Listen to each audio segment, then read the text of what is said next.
Good afternoon, Mr. Kapil. Hi Kashish, how are you? I'm good. Welcome to the Retail World's 40 Under 40 Awards and Retail Reboot. Thank you. So, we have a few questions for you. Yeah. First of all, you're a winner today. What does this recognition mean to you and your organization? So any award which comes to us is giving a feeling that yes, we have done something. Small, big, jury is there. They judge you on different parameters. Although judge is a negative word, but still. And it feels like that it gives you motivation for the coming year, for the coming months, for whatever you're doing something right. And this feeling of being right into the ecosystem gives us boost, energy. It's like caffeine. So I'll say that BW, this award is a caffeine for me for next coming months. And next year when it is going to happen, I'd like to have on the top of it. Lovely. We hope that happens. So, my next question to you would be what are the key consumer behavior shifts that are driving transformation across the whole retail world landscape in 2024? So this question does not have any binary answer to it. It has a lot of industry specific, product specific consumer behaviors, and wherein if we really go deep and understand that is cohorts under cohorts and under cohorts.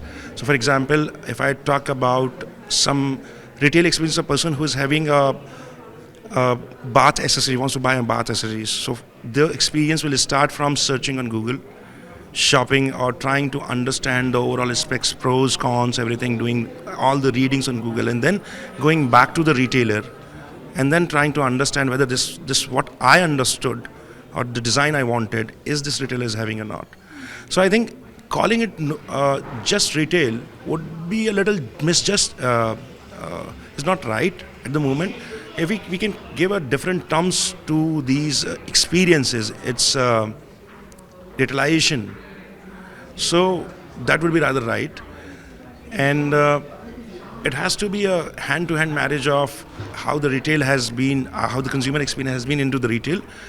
And similarly, if I talk about a clothing store, that's a different experience altogether.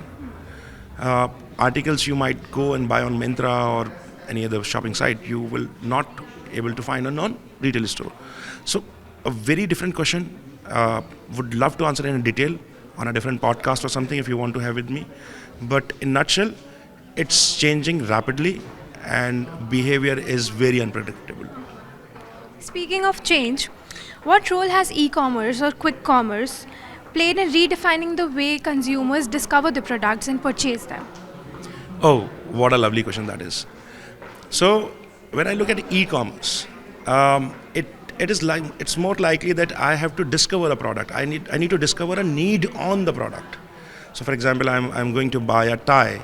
I'll go on Amazon or anything, Google or Amazon, and I want to buy a tie. Then comes the filter. What is my budget range? What is the fabric type? What is etc. etc. etc.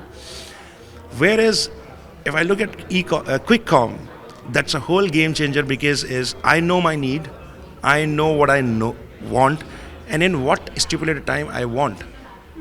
So the change, however, in both the cases, if you look at the mobile screen, it is not going to be more than 6.2 inches. So fitting everything into 6.2 inches is going to be a challenge, which QuickCom, eCom has to solve. I'm sure they have thought of doing it by pin code, your browsing history, mapping it that way. But the overall dynamics of uplift is really, really going to change. Yeah. So, how do startups view the large conglomerates acquiring them or the whole scenario of acquisition? And how do you see these partnerships redeveloping or changing the whole industry of retail? See, this is a very interesting question, I think. And usually what I believe, when a founder starts a startup, they really do not have any idea that what I'm going to do with this. I mean, there's something in it.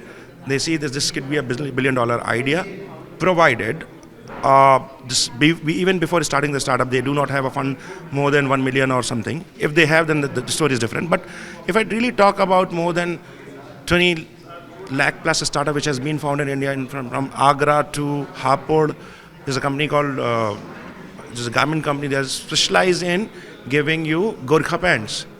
All over India, won't find Gorkha pants like they do, and they are Hapur based. Just a small guy who's doing it. I'm sure he never thought of that whether I have to sell my company or I have to raise an IPO or I go in for an SME IPO. It was his passion. Due course action, when people understand that I've created a niche, now I'm going to expand. Then they do a strategic partnership, and the value of a strategic partnership is completely based on, okay, how big is this niche? For example, I'll give you an example. Today I launch a shampoo and put some dhania, some pyaj, something else into it, and say this is a different shampoo. You use it, you will get a better result. Actually, what you're doing, you're creating a niche out of it, nothing else. And tomorrow, if say a similar conglomerate like Mama Earth or someone else wants to buy you, they'll buy you at a pace if what kind of volume you have. So again, no 0 1 2 answer, but build, challenge, don't settle, rebel. That's, I think, we should do. Yeah. Great. With the rise of influencer-led brands, how do traditional retailers maintain relevance and engage with a more younger and digital-first audience? I think still a lot of time is there, wherein in the current retailers have still a lot of time.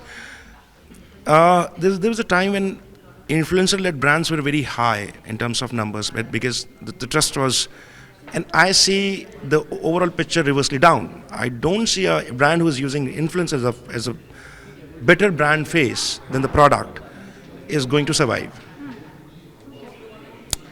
It doesn't happen that way. You take example of Coke, Pepsi, Apple, or any great brand who has been ever created, Levi's, Puma, any great brand which has been ever created, an influencer can never be bigger than the brand itself, the brand equity which they have in the market.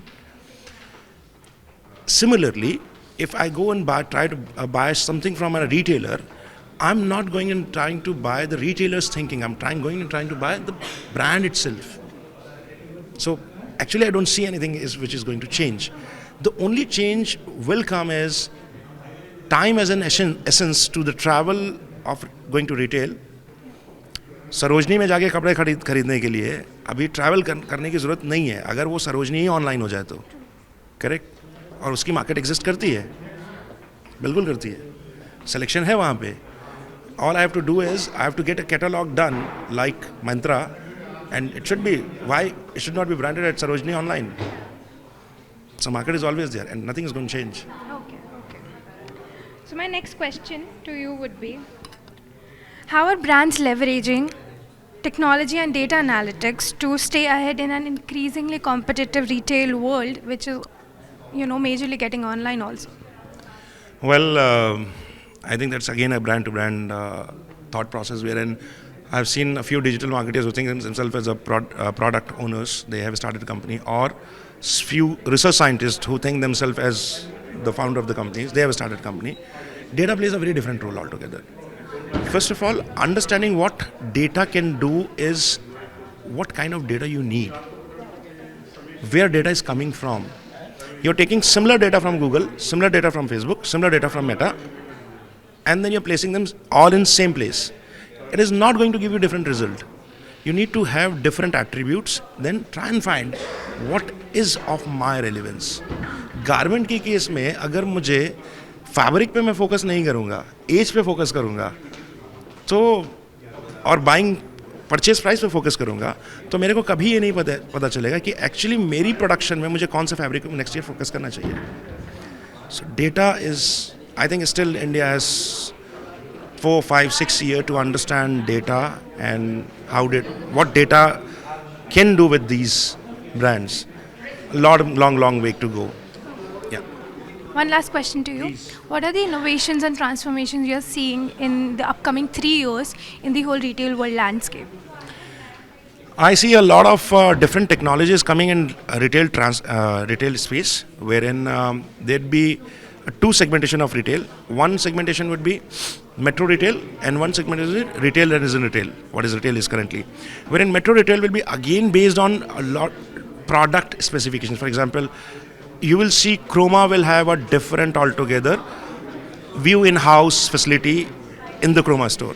So you're going to buy say you're going to buy a geyser. Now, do you want to customize that geyser as per the house color? These things are sincerely going to change the overall retail experience. You are going to buy a fridge. Do you want to change the color? Yes, I want to change the color. Okay, how it will look? You just click a picture, get to the store. You will get to know that how this fridge color should be, and it will take 5-7 days to get a customized fridge. Yeah. That was lovely talking to you, sir. Thank you so much for